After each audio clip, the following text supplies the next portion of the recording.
Bonjour, dans la série des vidéos Une question, une réponse concernant le manipulateur pervers, une question qui m'a été posée récemment, c'est comment évolue le manipulateur pervers narcissique, comment vieillit-il?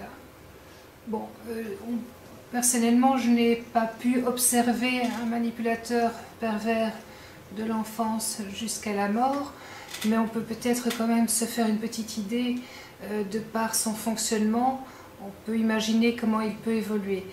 Le manipulateur pervers est un adolescent dans sa tête. C'est un être dont l'esprit, le développement de la partie émotionnelle s'est figé, est resté figé à l'âge qui correspondrait à la préadolescence et n'a pas pu continuer de se développer. C'est donc un être qui sera perpétuellement en manque, qui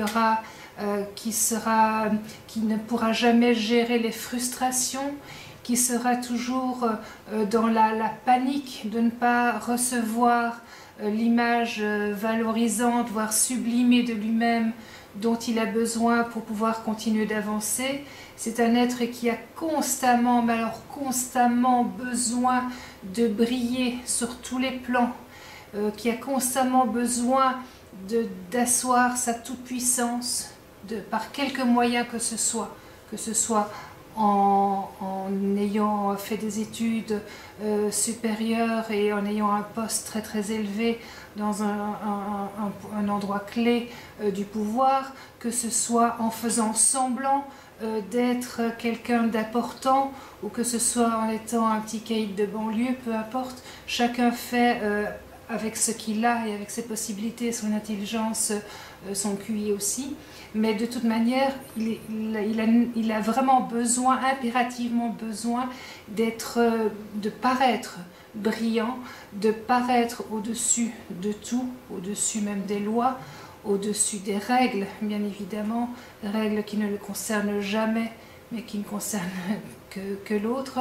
Donc c'est quelqu'un qui est profondément et viscéralement insatisfait. Il n'aura jamais assez. Par moments, il est quelque peu apaisé lorsqu'il a une proie fraîche, j'ai envie de dire, une nouvelle, une proie qui lui apporte vraiment tout ce dont il a besoin, c'est-à-dire cette énergie, cette joie de vivre, cette image sublimée de lui-même qu'elle lui renvoie par ce qu'elle appelle l'amour. À ce moment-là, il s'apaise un petit peu. On peut d'ailleurs du coup rentrer dans des phases relativement paisibles avec le manipulateur pervers jusqu'à ce qu'il ressente quelque chose qui coince. Et à ce moment-là, sa panique profonde reprend le dessus et il peut donc basculer dans des phases que nous connaissons tous, qui sont la manipulation, l'agression, toutes les phases classiques qu'il met en place lorsqu'il se sent en danger.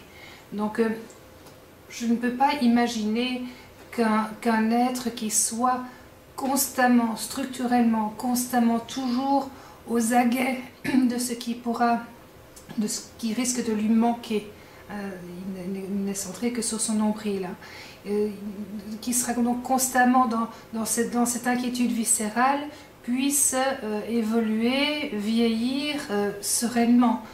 Je ne crois pas que ce soit possible. Je n'imagine pas c'est possible en tout cas. Donc je pense qu'un manipulateur pervers, en vieillissant, va être certainement de plus en plus perfectionné dans cet art de la perversion, de plus en plus efficace certainement, aura de plus en plus grands besoins parce que l'insatisfaction le poussera toujours à vouloir plus, plus, plus. On voit ça d'ailleurs dans le domaine sexuel, ceux qui ont des désirs sexuels un petit peu hors des sentiers battus vont en avoir besoin de toujours plus, toujours pousser plus loin les limites parce que le plaisir apporté par cette quête-là ne sera plus suffisant. Il faudra toujours chercher quelque chose qui apporte un peu plus d'excitation. Donc je ne crois pas qu'un manipulateur pervers puisse un jour être sereinement installé dans son fauteuil et se dire j'ai passé une belle vie, je me sens bien et je suis bien comme ça. Non, franchement, je ne crois pas.